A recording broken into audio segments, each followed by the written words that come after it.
This episode of Dad's Diaries is sponsored by Sertoto. What's the message you want parents, and especially single parents, to take away from this? Are you hoping to empower them, inform them, or simply share your own journey? In an ideal scenario, maybe I could drop my son off and let him have some time with his mom, but I just disagree with so many things that she's doing that I don't feel comfortable making that decision. So instead, I'm sending him to school. Hey, chat. Did you hear my question? Yes, you're worthless too. It's been quiet since my divorce, so I thought I'd talk to you. Welcome to Dad's Diaries.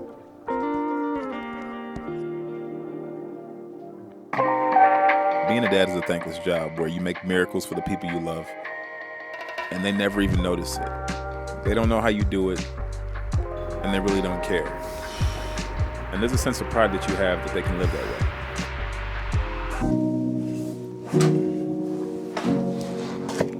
Being the breadwinner during your marriage is a setup for failure during divorce. See, now you have to split parenting time, so you have to both be available to parent while still maintaining the same income level you had during the marriage. Moving to Atlanta was more than an opportunity. It was maybe my only chance of maintaining the same income I need to pay alimony, child support, and rebuild my life. My saving grace so far has probably been that when my income increased, I maintained the same lifestyle I had when I was a starving artist, so my expenses haven't changed much. Lifestyle creep can destroy your financial future when you start making money, especially as a creative entrepreneur. Your income can just fluctuate wildly from year to year, and that is a recipe for disaster. It's 3 o'clock in the morning, and child support is whooping my ass. Today was switch day, so I went to go and pick up my son. He's just been over there since Friday, Sunday, and got into a little argument, and I lost my cool. I understand the purpose of child support. I understand the intent, but when I'm doing so much by myself, I don't think it's fair for me to have to pay. Like, I get it. If I'm working and that's all I'm doing and I'm just paying so that somebody else can take care of my child while I go out and make money, makes perfect sense. But when you're in a 50-50 situation or in a on paper 50-50 situation, but in practice it's like 86-14, how are you going to ask me for money? That money that I'm paying is the money that I'm using to take care of the child. You can't update your income or update your job status as soon as it changes. Like, they say you're supposed to, but it's not instantaneous. You're still held to the same standards you were held to until the courts change it. Like, it makes it hard for me to have to work extra just to pay to do the job that I'm already doing. The thing I learned about making more money is that hopefully, if you do it right, you have less stress. And because you have less stress, you're able to focus on things outside of just financial matters. Like, you allow yourself to wander and explore and get into hobbies and eat better. And it just increases your quality of life in a way that maybe you don't expect it to. It's not having money and buying more stuff. It's not having the financial part to think about. And it just seems like a punishment. If I had a regular 9-to-5 where I go to work every single week, I make the same amount of money, and it's been like that way for years, cool. But I am an entrepreneur. My brain needs to be allowed to think outside the box. I need to be able to make decisions that might not serve me in the short term because I'm thinking about the big picture. Trying to stay ahead of this financial obligation just makes that harder. Like, it makes it almost not even worth doing. I don't like how I behaved. I don't like I respond if I'm frustrated about it. And I hate to be frustrated about money. And it's not money per se, it's that money. It's that money in particular that really gets to me. I want to talk about this issue. I want to platform it. I want to help to make some changes. If I can have some small role in helping to change something that affects a lot of people, that would make me extremely proud.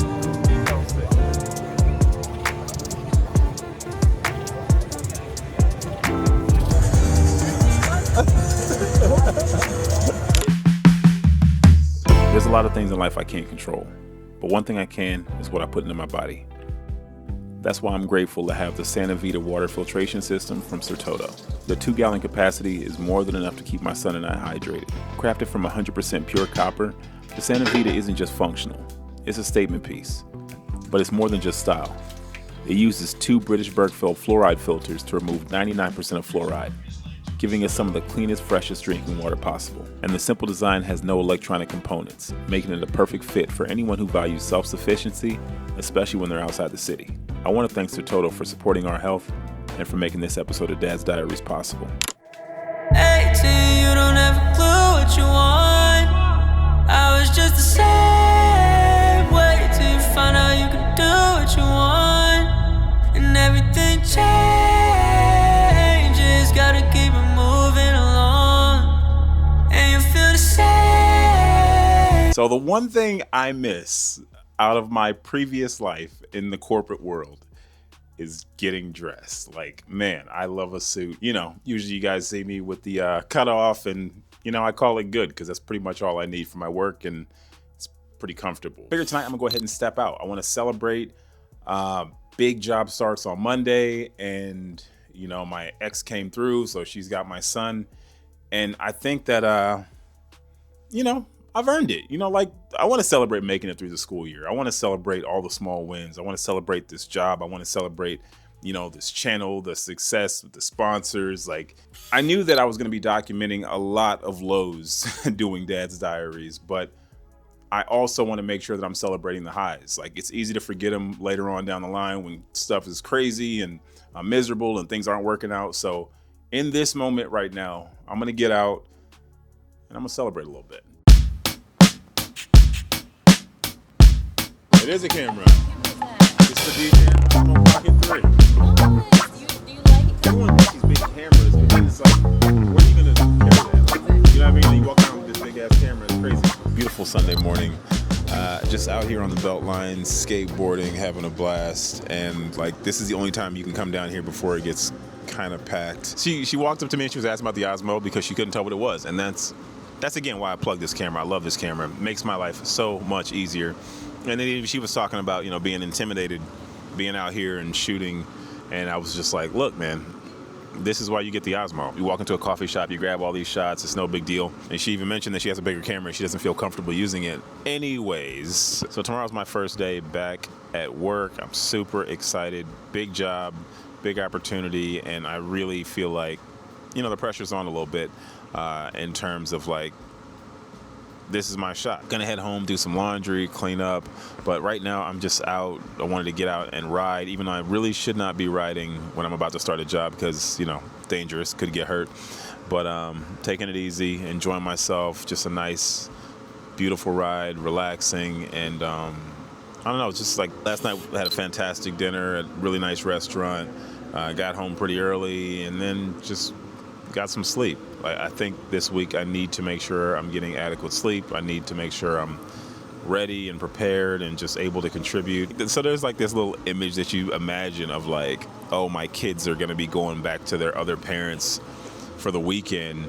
And I know that like that can be sad, right? You know, sometimes you're like, oh, I'm going to miss my little guy and we're not going to have this time together. But then also, low-key, there's also like Finally, I get to take a break, I get to relax, I get to cut loose, do what I really love to do that doesn't involve kids, interact with some adults. Like, it's not always like this super sad thing. These kids get bigger. They're not doing the same stuff they're doing when they're toddlers. My kid is 10. He's about to be 11, preteen, going into middle school. He is going to want to hang out with me way, way less in the coming years. So I'm definitely at a point where, like, I need to start living my life a little bit. I think this is a first big step in the right direction.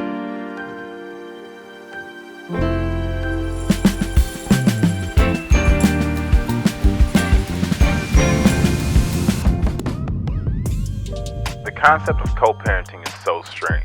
Like, you're not connected in the way you were before, but you're still very much intertwined. Like, what's going on in your life still very much affects mine. And because of that, I often find myself kind of stuck. This job is a big opportunity, and I want to be able to focus on it. Like, I'm not able to give it my all mentally. I would love to let him spend more time with his mom, but the structure is just not what he needs it to be. So unfortunately, letting him go right now wouldn't be what's in his best interest. So we are waiting for this babysitter to show up. She's supposed to be here any minute now. So I've been looking for a sitter so that he can spend more time with me during the summer, just try to maintain the schedule. I think it just makes the most sense. I don't want to spend the money, but what's the point in having money if you don't spend it on things that matter to you? It's true. They do spell your name wrong at Starbucks. Dad's house has rules, chores, and a schedule. But with that comes rewards. We work hard, so we play hard. Our summer schedule is packed with reading and math. So to unwind, this weekend we decided to hit the BeltLine to check out a local bakery, followed by a pedicure, and eventually we made it down to the Chattahoochee for a little tubing. I'm all about having a good time. But business comes first. You know, it's funny, you know, I was just talking a couple videos ago about how you don't know, like, you're not always the smartest guy in the room. It's not always your time. And like, there's a couple of different ways to play that. Like, you can get frustrated and you can be like, hey, I'm better than this and I should be in a different position. Or you just be patient. Sometimes it is easy for me to forget, like, where I was versus where I am now. And now that I am at a certain level, I'm like, all right, I want everything that comes along with being at this level. But then there's still just so many more things to learn that I'm like, I'm cool working under people. Like, there's so many people who have been doing this so much longer that I want to learn from, that I have the opportunity to work with, that I'm like, nah, I'm cool being in the room. Eventually, if you get put in enough rooms, they become smaller, and there does come the moment where people turn to you and they ask you to step up. And that's what happened this week. Schedule conflicts, and somebody couldn't make it, and they said, hey, you're the guy. Sometimes I don't appreciate the room. I don't appreciate the opportunity or the people, because, like, it's like Christmas morning. Like, you just go from that point of anticipation and you can't wait till it finally shows up, and then you open the presents and then you have them. And then that thing that you've been waiting for a month for, or all year for, you put it in the corner because you found out it wasn't as great as you thought it was going to be, or, you know, you got to experience it. And the real excitement was the anticipation. It wasn't actually capturing it. It wasn't actually having it. But with that, I'm fighting with my ex again. She asked to have my son for a certain amount of time that I initially did not agree to, but then I realized, because I was going to have a bunch of schedule conflicts, that maybe this was the best way for that to be possible, so that I can really focus on work. And it seems like that's all being walked right back. I don't know. I guess the more times we go back and forth, the more I deal with this, the less irritated I become, the more I'm just like, whatever, dude. There's a world where it doesn't have to be a fight. It's everybody gets what they want, and everybody is happy, and everybody is agreeable. And then there's the world I live in, where it's always a surprise. Every day is a surprise. I don't know when that phone call, when that text message is coming through, but I know it's coming. And it's going to disrupt some plan that I'm trying to make. And I know that if I execute long enough and consistently enough, one day, there's not going to be a phone call that's going to mess up any of my plans. Co-parenting's hard to talk about, even though everyone's ex is allegedly a narcissist. Nah, but taking advice is difficult because everyone's situation is different. Ask me how I know. It's just tough to talk about some of this stuff. There's a lot of things I just don't really want to say. I don't really want to go there. And this video in particular was kind of difficult for me to talk about because it's disappointing. Like, I'm disappointed in myself. I'm disappointed that I get frustrated. I'm disappointed that, we're not getting along in the way that I feel like we should. Like, I don't want to be at war with my ex. You know what I mean? Like, in a perfect world, she's doing great. I'm doing great. We can meet up. We can go hang out. We can talk. We can reminisce. We can, have dinner. We can catch up. We can go over the parenting plan and talk about school and all of that. But that comes from an equal share of the responsibility. And I just don't feel that. It does feel like this battle that does not end. Like, there's times when she's winning, and then there's times when I'm winning, and I'm not trying to win. I just want my kid to win. And I feel partially like a failure in that we just still are not there. Parallel parenting is just an admission that it's not working. We can't get on the same page no matter what we try, and you've exhausted all your resources, and you kind of accept the fact that you're just going to do things differently. And that's where I am. Like, we just don't agree. I don't want things that are selfish. I want things that are 100% in the best interest of my child. And it's not that she wants the opposite. It's just that she's not interested in coming together and following a plan that may be slightly more difficult for her than it would be for me. There's a part of creating this life that is selfless for me, and I just don't feel that same input from her. I've been the one who's staying up late at night, helping him to get through school and helping him study for these tests, and locking in with his teachers and making sure he gets to practice and games on time. Like, that's been me. And sometimes it is a little frustrating that she gets to enjoy in that same success without putting in as much effort as I do.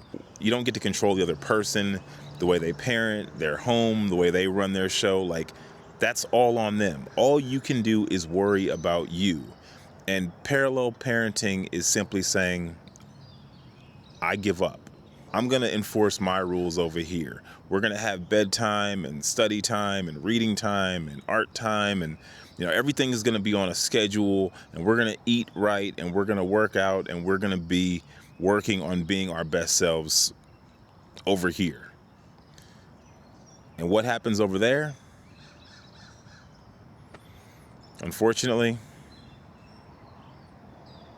it's none of my business. My name is Aaron. I make content on my life as a recently divorced single dad and creative entrepreneur. If you want to continue on this journey with me, make sure you hit subscribe, and I'll see you in the next one.